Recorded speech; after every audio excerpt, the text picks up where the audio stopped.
Welcome to another video, boys and girls. Today I'm gonna give you some tips on how to get more gold, dust, legendaries and cards in general in 2021. A lot of things have changed since the last time I did a video like this, and you guys really enjoy them, so I'm gonna give you 10 exact tips on what you can do to improve your collection, so stick around to the end. Before we start, I would just like to throw it out there that I will be doing some coaching session giveaways in the next few days on the stream, so if you want to win one of those, make sure to be on the stream so you can have a chance to win the giveaway. Thanks again, Roki, for making this possible. Now, let's get into the video. Okay, so the first tip is don't press the mass disenchant button so you can abuse nerfed cards. This tip has gained me tons of extra dust throughout the years, and it's pretty simple. Basically, do not touch the mass disenchant button. It's simple as that. As you can see, I have 54,000 dust sitting on my mass disenchant button, but since I don't need the dust right now, it is definitely better for me to basically invest in the future and hold on to not pressing it, so when a card gets nerfed, I get tons of extra dust. Right now, as you all know, we got some common cards nerfed just recently, and I had like 50 of those just sitting there waiting for me to get basically above 1000 dust from them. Okay, let's see how many gibberlongs we have. Palente is their answer. Palente. I didn't count how many I have, but a lot. I had a lot. Why is not Ticketus nerfed? Because he's not really a problem, man. 1, 2, 3, 4, 5, 6, 10. And that is why you do not click the mass disenchant button, boys. That was literally a legendary for me right there. So many commons. For Priest we have Renew nerfed and also Apotheosis. And what I like to do when cards get nerfed and I'm actually not using those decks at the moment is you basically disenchant all of those cards for a chance to open them later. So yeah, see you around, Renew. Thanks for nothing. Let's also do the same for Apotheosis. Since I am not playing Priest right now, might as well get that extra dust right now and use it for something I actually need. And also for Druid, let's get rid of Gibberling.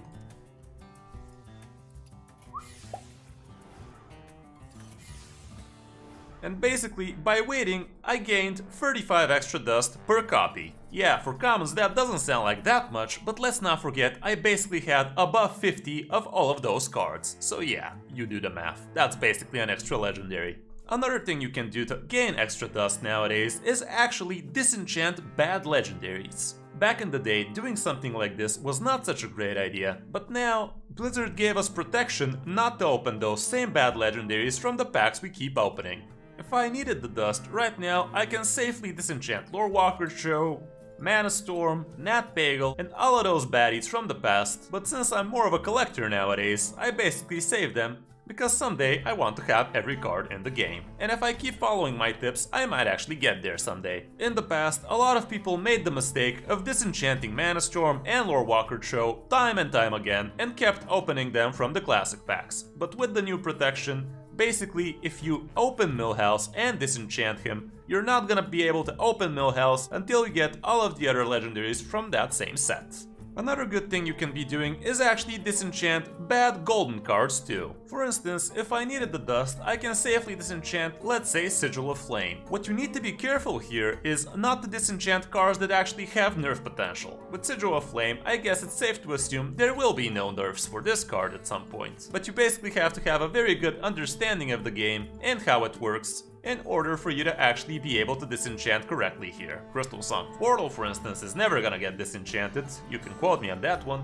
So if you need the dust, you can definitely disenchant cards like this. So yeah, if you're desperate for dust, it's definitely a good idea to start off with the golden cards you have, but make sure to think about if there's any obvious nerf potential to that card before pressing the disenchant button, because you might get stinked for a lot of extra dust in the future. Another thing you could try doing is actually disenchanting your wild sets. Personally, I actually started playing wild, even though I thought to myself I never would. But yeah, Wild is actually a pretty fun place to grind out quests and get your 1000 wins portraits if you don't feel like doing it on standard. But if you're really strapped for cash, it's better for you to disenchant your Wild collection instead of quitting the game as a whole, because you're not having fun and you're not having good decks. Again, I gotta warn you, Really be careful with this decision, because if you do end up liking Wild in the future, it's gonna be extremely hard for you to get back into the format, at least without suffering great losses. There will be a ton of dust for you to gain if you have played the game for quite a while, but really think long and hard before you do such a decision. Another generally good idea for you would be not to craft a deck before you've opened the packs you will be opening. What I'm trying to say is, now with the duplicate protection, you can open all of the commons and all of the rares quite easily. What about 50 packs or something like that? Don't quote me on that one, I really don't know how much it takes.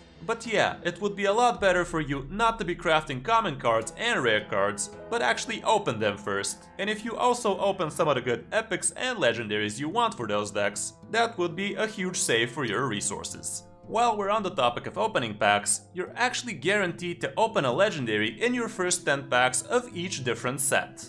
Recently, Hearthstone released these kinds of packs, and I've actually not opened 10 packs from these so far, so if I buy 10 of these, I'm guaranteed to open a legendary from standard, and if I buy 10 of these, I'm also guaranteed to open a wild legendary too. You know what, let's frickin' do it. I'm gonna buy 5 first, so if I manage to open a legendary out of this first, I wouldn't have to spend all of my dust for it. Okay, 5 of each, let's open them real quick, and here's the hope. Okay, let's start off with the wilds first. I'm missing quite a few wild cards. Okay.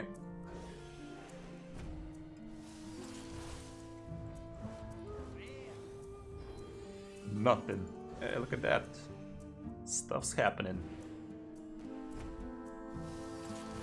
Oops, why did these switch off positions? Wow, they keep on jiggling one above the other for no apparent reason. Okay, still no legendary. We'll get there, we'll get there. Okay, we got a baddie epic. Nothing wrong with that. Plenty of achievements happening. Okay, I guess I'll have to buy a few more wild packs. Let's see what the standards. Did we get any luck? So far, that's a negative.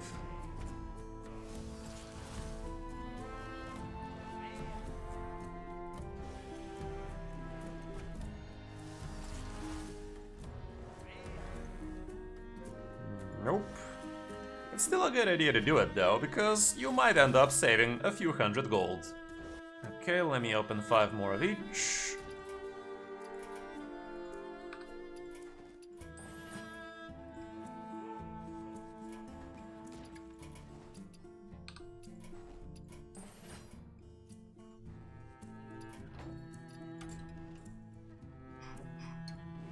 Let's start with the classics this time.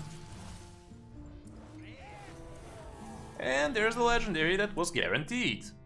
If you had more time and aren't lazy as me, you could buy these pack after pack, and this way you could have saved up 400 gold in my case. But still, I don't care too much about it because I have plenty of it. Let's see the wild legendary now.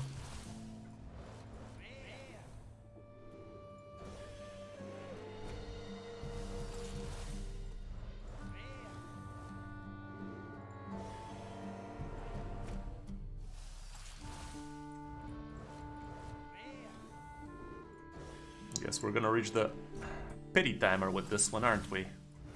There it is. So yeah, if I was buying packs one at a time, I would have been able to save 500 gold in this case. But it's fine.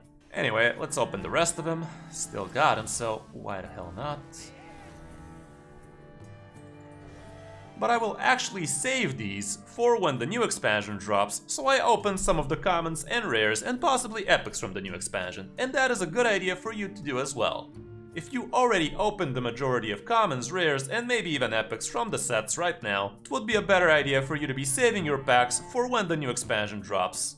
As you can see, I have quite a few packs saved up for when that happens. And when the new expansion drops, I will open every single other pack before actually starting opening the other expansions. I basically have every card I wanted to have from the older expansions so far, so this way I basically guarantee myself getting the new cards quickly. And also, while we're on the topic of crafting decks, make sure not to craft the obviously broken decks too soon, because as you know, as soon as something is too broken, it gets nerfed, possibly to the ground. It seems like Hearthstone is not as severe nowadays, and for instance, if you did craft Secret Libram Paladin on day 1 from the new expansion, you would have been pretty good with it for like 2 months, and it's still even now a competitive deck. And same goes for Lunacy Mage. But yeah, be careful crafting the obviously broken decks, or you might get burnt in the long process, especially if they're expensive. Yeah, you will get some dust refund, but imagine if they nerf some of the core common cards that make those decks work, and then I would like to see you what you're gonna be able to craft with that extra 40 dust. Okay, let's now think about what we can be doing with the quests. As you can see, I've bought the Tavern Pass, so this 1080 quest is actually the low XP giving quest. What I always try to do is reroll the low XP giving quest into something better. And in this case, I got rewarded with 120 extra XP. Make sure to always finish your quests, because in the long run, that's gonna be a lot of XP and a lot of gold in general. Also, if you get lucky and you get the Challenge a Friend quest, you could gain extra XP by trading that quest. When I get the Challenge a Friend quest, usually I go down to Reddit and go to find a friend. And from here you can find a reliable way to trade your quest for extra XP. Basically twice as much as you would have gotten. You just write down your deck here, say what server you're on, and you can also say that you want the opponent to give you the quest first. So this way you're guaranteeing yourself not to get scammed. Be careful with that, because there are people that say that they will give you their quest, but end up not giving it and removing you completely. So be careful not to get scammed and always try to get their quest first. Needless to say, don't be an ass about it and also give your quest in return after that. Another thing you could be doing is actually AFK in Battlegrounds. As you might know, the reward track gives you XP on the amount of time you actually spend in a game. So if you just AFK in Battlegrounds, that will be a good passive way of you gaining extra XP. Personally, I've tried that back in the days for a few times, but it's really not something I would like spending time doing. But yeah, if you're strapped for XP, that is a great way of getting some. You could even automate that process by using something simple like a mouse recorder. But be careful by doing so, because it's actually against the terms of service of Hearthstone.